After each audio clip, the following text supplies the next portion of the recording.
নমস্কার বন্ধুরা, RBI rate কাট করার পর সমস্ত ব্যাংকই সুদের হার কমিয়ে দিয়েছে। কিন্তু আপনি কি জানেন যে এখনও কিছু এফডি স্কিম আছে যেখানে আপনি পেতে পারবেন বেশি সুদ? আজকের ভিডিওতে আমরা জানব যে কোন কোন ব্যাংকের এফডি এখন সেরা, কত দিনের জন্য সেই এফডিতে আপনাকে ইনভেস্ট করতে হবে, আর কত পার্সেন্টই বা সুদ হিসাবে পাবেন। এইবার আমরা যে তুলনাটা করব সেটা আমরা আপনার ইনভেস্টমেন্টের টেনিওরের উপর ভিত্তি করে করব। অর্থাৎ যদি আপনি মনে করুন 1 বছরের জন্য ইনভেস্ট করতে চান, তাহলে ওই 1 বছরের জন্য কোন কোন ব্যাংক ভালো ইন্টারেস্ট দিচ্ছে এবং কত ইন্টারেস্ট দিচ্ছে সেইটা আমরা দেখব। এই যে ইনভেস্টমেন্ট যে এফডিগুলো, সেগুলোকে স্পেশাল এফডি বলতে পারেন।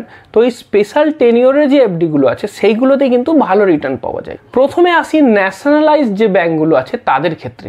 আপনাকে আমি বিভিন্ন ন্যাশনালাইজড ব্যাংকের 1 বছর বা তার আশেপাশের টেনিওরের এফডির ইন্টারেস্ট রেট শো করছি, জেনারেল সিটিজেন এবং সিনিয়র সিটিজেন উভয় ক্ষেত্রেই। তাহলে আপনি দেখতে পাবেন যে কোন ব্যাংকে কীরকম ইন্টারেস্ট দিচ্ছে।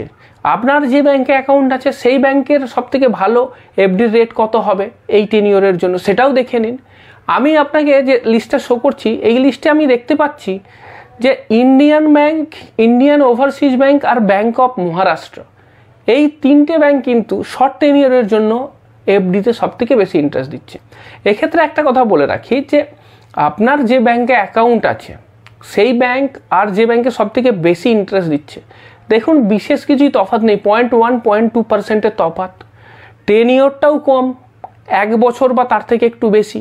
এই অল্প ইন্টারেস্টের তফাৎ, টেনিওরটাও অল্প, তফাৎ বিশেষ কিছুই থাকবে না। সুতরাং এরকম কোনো ব্যাপার নেই যে আপনার যে ব্যাংকে অ্যাকাউন্ট আছে আপনার সেইখান থেকে বাদ দিয়ে অন্য ব্যাংকে করতে হবে।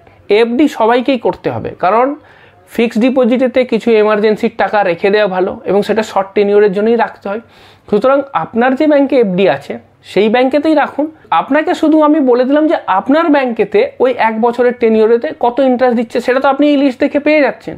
সুতরাং এইটা আপনার কাছে ক্লিয়ার হয়ে যাবে। মনে করুন আপনার এসবিআইতেই আছে অ্যাকাউন্ট, তো এসবিআইয়ের জন্য যদি করতে হয় তাহলে আপনি 444 দিনের এফডিটা করুন, 1 বছর না করে, কারণ এইটাতে সবথেকে ভালো ইন্টারেস্ট দিচ্ছে। জেনারেল সিটিজেন 6.60, সিনিয়র সিটিজেনদের ক্ষেত্রে 7.1%।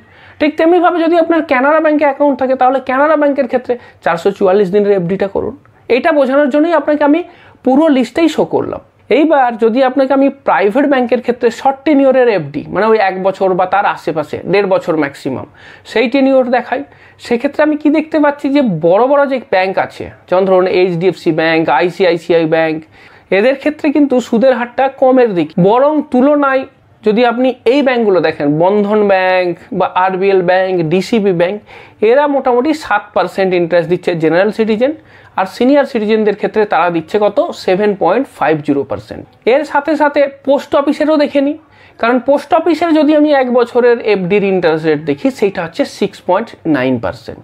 কারণ অনেকেই পোস্ট অফিসেতে এফডি করতে পছন্দ করেন সেফটি বা সিকিউরিটির জন্য। কিন্তু এটা ঠিক যে পোস্ট অফিসের ক্ষেত্রে অনেক ক্ষেত্রেই ডিজিটাল ফেসিলিটি নেই, এখনও কাগজপত্রে কাজ হয়। সুতরাং সেক্ষেত্রে আপনাকে হতে পারে যে বারবার ব্রাঞ্চে যেতে হতে পারে।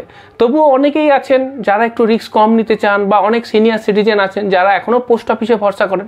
তো তাদের ক্ষেত্রে বলতে পারি যে পোস্ট অফিসের ক্ষেত্রে এটা হচ্ছে 6.90%। কিন্তু এক্ষেত্রে একটা জিনিস লক্ষণীয়, সেটা কি, যে এফডির ক্ষেত্রে কিন্তু ব্যাংকেতে সিনিয়র সিটিজেনদের জন্য 0.50% এক্সট্রা দেয়, পোস্ট অফিসের ক্ষেত্রে কিন্তু সেটা দেয় না। সুতরাং আপনি দেখে নেবেন, যদি আপনি সিনিয়র সিটিজেন হন তাহলে হতে পারে যে পোস্ট অফিসের থেকে ব্যাংকেই আপনি বেশি পাবেন। সেক্ষেত্রে আপনি দেখে নিন কোনটাতে আপনি বেশি পাচ্ছেন, তার হিসেব করে আপনি সিলেক্ট করবেন। এরপর যদি আপনার ইনভেস্টমেন্ট টেনিওর একটু বেশি হয়, মনে করুন আপনি 2 বছরের জন্য ইনভেস্ট করবেন, এফডিতেই টাকা রাখবেন, তাহলে গভর্নমেন্ট ব্যাংকের ক্ষেত্রে কোন ব্যাংকের কীরকম এফডির রেট আছে সেটা আপনাকে শো করছি। আপনার নিজের যে ব্যাংকে অ্যাকাউন্ট আছে সেটা চেক করে নিন। এছাড়া যেগুলোতে বেশি ইন্টারেস্ট রেট দিচ্ছে সেগুলো আমি হাইলাইট করেছি গ্রিন কালারেতে, সেটাতেও দেখে নিন। তবে একটা জিনিস পরিষ্কার যে জেনারেল সিটিজেনদের ক্ষেত্রে ম্যাক্সিমাম 6.5%-এর কাছাকাছি ইন্টারেস্ট, আর সিনিয়র সিটিজেনদের ক্ষেত্রে 7%। এইটা হচ্ছে আপনার ইন্টারেস্ট রেট। এরপর প্রাইভেট ব্যাংকেও যদি দেখেন, নামি দামি প্রাইভেট ব্যাংকগুলো কিন্তু ওই একই রকম ইন্টারেস্ট রেট দিচ্ছে, ওই 6.5-6.6%। কিছু কিছু ব্যাংক আছে যেমন ধরুন আইডিএফসি, বন্ধন বা আরবিএল, এদের ক্ষেত্রে ইন্টারেস্ট রেটটা বেশি, এক্ষেত্রে আপনার 7.20% জেনারেল সিটিজেনদের জন্য ম্যাক্সিমাম ইন্টারেস্ট পেতে পারবেন, যেটা কিনা আপনার বন্ধন বা আরবিএল ব্যাংকে পাবেন। সিনিয়র সিটিজেন হলে 7.70% ইন্টারেস্ট পেতে পারেন এই ব্যাংকগুলোতে। এরপরে আসি পোস্ট অফিসের ক্ষেত্রে। পোস্ট অফিসের 2 বছরের যে টার্ম ডিপোজিট, সেক্ষেত্রে 7% এর ইন্টারেস্ট রেট। আপনার টেনিওর যদি 3 বছর হয়, তাহলে সেক্ষেত্রে গভর্নমেন্ট ব্যাংক থেকে কীরকম ইন্টারেস্ট রেট পাচ্ছেন লিস্টে শো করছি। হাইলাইট যেটা সেটা বলে দিই যে ব্যাঙ্ক অফ বরোদা একটু বেশি দিচ্ছে 6.50 general citizen, senior citizen 7%। Union ব্যাঙ্কেও একটু বেশি দিচ্ছে 6.60 জেনারেল সিটিজেন, সিনিয়র সিটিজেন 7.10%। আপনার ব্যাংকে কীরকম ইন্টারেস্ট দিচ্ছে 3 বছরের টেনিওরে, সেটাও আপনি চেক করে নিতে পারেন। এরপরে আসি প্রাইভেট ব্যাংক। আপনার প্রাইভেট ব্যাংক কত রেট দিচ্ছে 3 বছরেতে, সেটাও আপনি এখানে চেক করে নিতে পারেন। বন্ধন, আরপিএল আর ডিসিবি এক্ষেত্রেও এদেরই ইন্টারেস্ট রেটটা সবথেকে বেশি। 7.2% আপনার আরবিএল ব্যাংক দিচ্ছে, ডিসিবি ব্যাংকও 7.20% দিচ্ছে।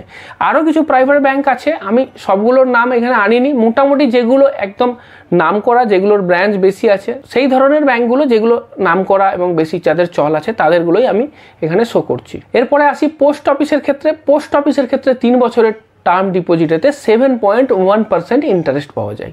এরপরে আসি 5 বছরের টেনিওর, মানে লম্বা টেনিওর। যদি আপনি 5 বছরের জন্য ফিক্সড ডিপোজিট করতে চান, তাহলে সরকারি ব্যাংকগুলো দেখুন কাদের ক্ষেত্রে কীরকম ইন্টারেস্ট। সবারই কমের দিকে। SBI 6.30% general citizen.